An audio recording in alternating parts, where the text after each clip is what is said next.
then I went to work. So, dude, as I'm leaving Vince McMahon's office, he says, hey, by the way, I turn around and he goes, don't go down there and cut your forehead up with razor blades. I went, okay, got it.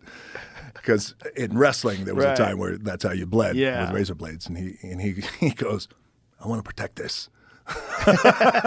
So good. I do too. All right. Then years later, I'm fucking doing this up in WWE. But that had to be a good feeling, though. That he had some real hope in you. That is my second match. This is insane. Right there. Look at that. This is insane. Wow. Does it seem surreal watching this? This is so surreal, man. Look at this. By the way, you see people still coming in, right? Yeah. Empty seats. That was it. Wow. That was it, man. First match. Memories. First match. Wow. That's crazy. It's incredible.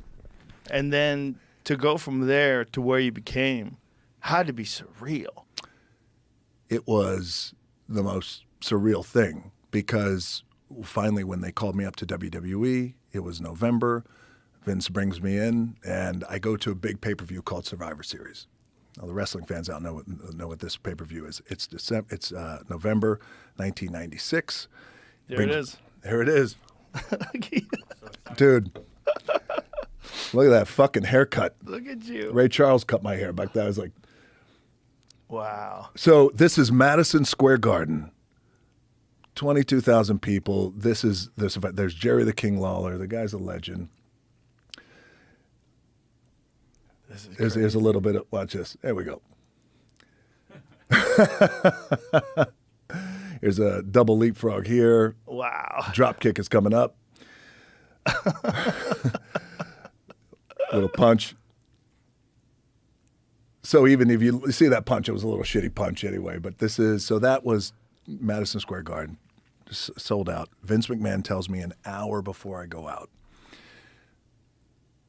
you're going to win the whole thing tonight.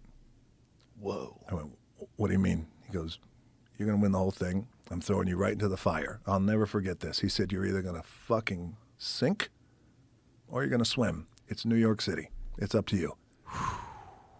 And I went, okay, great. I talked to all the guys. And by the way, in order to make someone like that, you need the other guys, right, to say, because I always like to say, you never beat anybody in wrestling. Truly beat you. The guy allows you to beat him. Right. So all those guys in that ring right there, I'll forever be grateful for them because they allowed that to happen. So I win the match.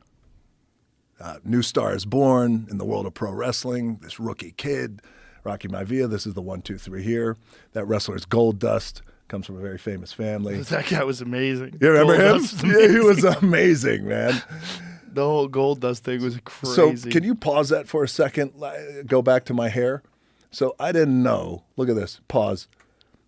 I didn't know that I went to the hair person who was backstage. I said, can you give me something that's going to make my hair like nice and like go down? And she gave me like a thing that made it frizzy. Oh. And then that's what you get, by the way. Just a fucked up haircut on your debut. Like, luckily, the people of New York was like, "This. We kind of like this kid. His haircut is really fucked up."